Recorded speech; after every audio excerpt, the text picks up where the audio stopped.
కాకినాడ రాజ tank లో గల యోగానంద ఆరోగ్య సంఘ ఆధ్వర్యంలో ప్రపంచ యోగా దినోత్సవాన్ని ఘనంగా నిర్వహించారు. కార్యక్రమంలో యోగా గురువులు స్వతంత్ర కుమార్ యోగా సాధకులతో యోగా సాధన చేయించారు. పెద్ద సంఖ్యలో పాల్గొన్న సభ్యులు ప్రాణాయామం, యోగాసనాలు సాధన చేశారు. సందర్భంగా యోగా గురుజీ స్వతంత్ర కుమార్ మాట్లాడుతూ నిత్యం యోగా సాధన చేయడం ద్వారా ఆరోగ్యవంతులుగా జీవించొచ్చన్నారు. యోగా సాధకురాలు సుమన మాట్లాడుతూ సీఎం చంద్రబాబు నాయుడు, ప్రధాని నరేంద్ర మోడీ ఇచ్చిన పిలుపు మేరకు యోగా ఆంధ్రప్రదేశ్ ప్రపంచ యోగా దినోత్సవంలో పాల్గొని ప్రతి ఒక్కరూ యోగా సాధన చేయాలన్నారు. వినీత మాట్లాడుతూ యోగా సాధన ద్వారా మానసిక ప్రశాంతత లభిస్తుందన్నారు.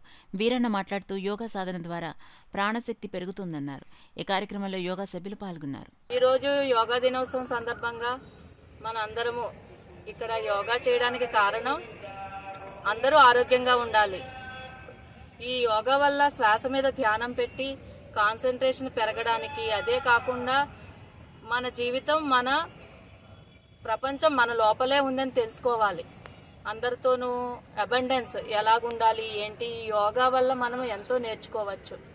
శ్వాస మీదే ధ్యానం పెట్టడం వల్ల మనము యోగా రోజు అభ్యసించడం వల్ల మనలోని కోపము, అహంకారము ఇవన్నీ చాలా మటుకు తగ్గిపోతాయి.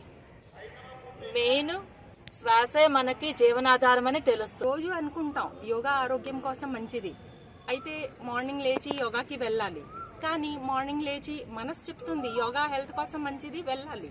కానీ బద్ధకం, లెగలేకపోతున్నాను అంటే మన మనసు మన శరీరమే కలవట్లేదు. మనసు శరీరం కలుస్తేనా మనం ఎదరికి వస్తాం. అలాగే మనతో కలిసిన తర్వాత మన ఫ్యామిలీ మెంబర్తో కలిసి, మన సమాజంతో కలిసి, మన రాష్ట్రంతో కలిసి ప్రతి ఒక్కరు అందరితో కలిసి ఎదరికి వెళ్ళాలి. మన భారతదేశం అభివృద్ధి చెయ్యాలి. Fit Bharat, strong Bharat. మన మోడీ గారు కూడా చెప్పారు మొన్న, ఫిట్ భారత్, స్ట్రాంగ్ భారత్. అందరూ యోగా చేసి ఫిట్ గా ఉండండి, మన దేశంని అభివృద్ధి చేయండి. ధన్యవాదాలు. ఉద్ధరేణ ఆత్మానం ఆత్మానాత్మాన ఉద్ధరేత్ అంటే దీని అర్థం ఏంటంటే తన్ను తాను ఉద్ధరించుకోవాలి. మనం అదే సమాజానికి చేసి పెద్ద సేవ. మనం ఉద్ధరించుకోవాలంటే ముందు మన శరీరం బాగుండాలి, మన మనసు బాగుండాలి.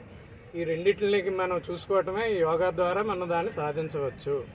సో ప్రతి ఒక్కరూ కూడా యోగాని చేయమని శ్రీకృష్ణుడు స్వయంగా భగవద్గీతలో చెప్పాడు. కాబట్టి ఈ యోగాతో మనం ఉద్ధరించుకుందాం.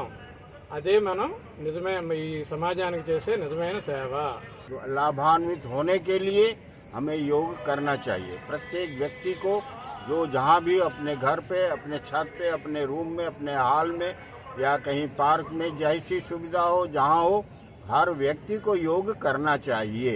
यहाँ प्रतिदिन 6 बजे से 7:30 बजे तक विवेकानंद पार्क काकीनाडा में योग होता है।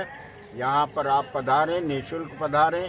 जैसी आपकी इच्छा हो वैसे आएँ। 6 बजे से 7:30 बजे तक प्रतिदिन योग करें, सीखें, कराएं, लोगों को लाभान्वित करें। कहते हैं अपनी ही उन्नति में संतुष्ट नहीं रहना चाहिए, किंतु सबकी उन्नति में अपनी उन्नति समझनी चाहिए।